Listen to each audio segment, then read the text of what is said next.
Assalamualaikum warahmatullahi wabarakatuh dan salam sejahtera.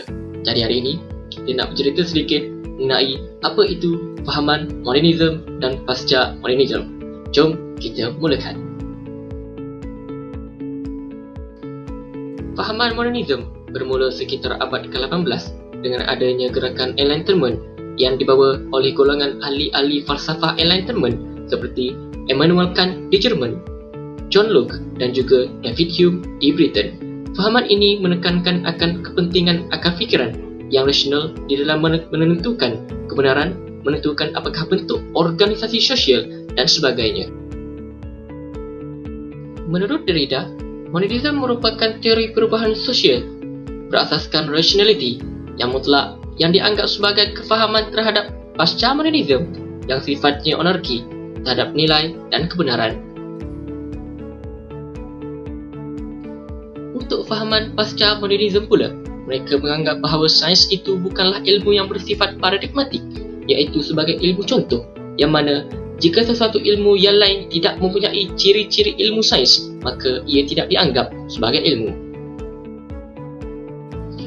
Menurut Jürgen Habermas, pasca modernisme merupakan satu tahap dari modernisme yang belum selesai dan tidak lengkap. Hal ini kerana kehidupan sosial manusia yang sering berubah mengikut perkembangan zaman. Konsep modernisme dan pasca modernisme. Terdapat 3 konsep dan tahap yang digunakan pada era modernisme.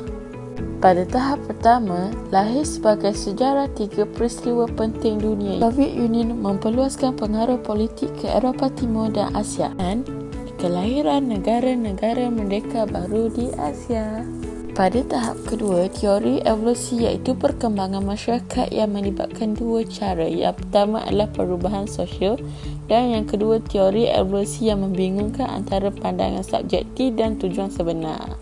Terusnya, pada tahap ketiga, teori funksialisme terhasil selepas mengaitkan dan melihat organ manusia. Anggota masyarakat disamakan dengan organ dalam tubuh kerana berhubung antara satu sama lain. Juga setiap organ manusia mempunyai fungsi-fungsi tersendiri. Selesai sudah untuk bahagian modernisme, mari kita beralih kepada konsep yang digunakan pada pasca modernisme. Yang pertama, menolak saintifik dan objektif dalam peradaban barat, meruntuhkan asas falsafah dari barat. Munculnya magical realism mazhab fiksyen oleh para novelis. Sekularisasi agama dan pembuangan konsep, menekankan ketidaktentuan dalam fizik kuantum dan matematik, menekankan ketidaksinambungan masa dan tempat dalam sejarah manusia, menentang ekonomi pasaran dan menyokong konsumerisme. Alih kepada tokoh modernisme dan pasca modernisme. Terdapat 3 tokoh modernisme: David Hume, John Locke dan Immanuel Kant.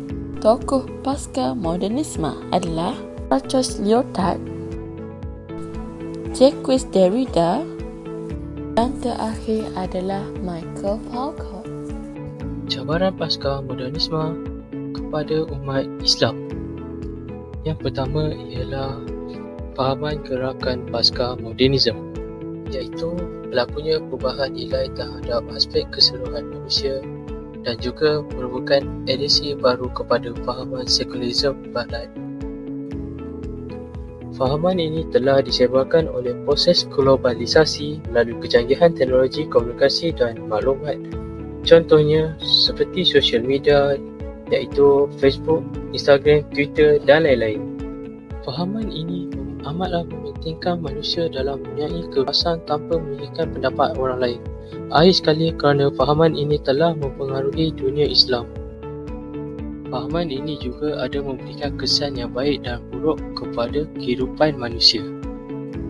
Antara kesan baik pasca modernisme ialah: pertama ialah peningkatan di dalam kesenian dan seni bina. Kedua pula pertambahan di dalam bidang kesusasterawaan. Seterusnya, untuk kesan buruk pasca modernisme pula ialah: yang pertama ialah institusi kekeluargaan akan menjadi semakin rapuh, impak daripada arus globalisasi. Kedua pula ialah gerakan feminis, iaitu perjuangan liberalisasi kaum wanita. Yang ketiga pula ialah perjuangan masyarakat liberal barat seperti golongan LGBT. Pasca modernisme merupakan istilah yang merujuk kepada perkembangan dalam ilmu teori, kritikan, falsafah, seni bina, seni, kesusasteraan dan budaya. Ia juga melibatkan hal agama. Pasca modernisme banyak memberi kesan yang buruk kerana ia melibatkan kejatuhan akhlak, moral dan manusia.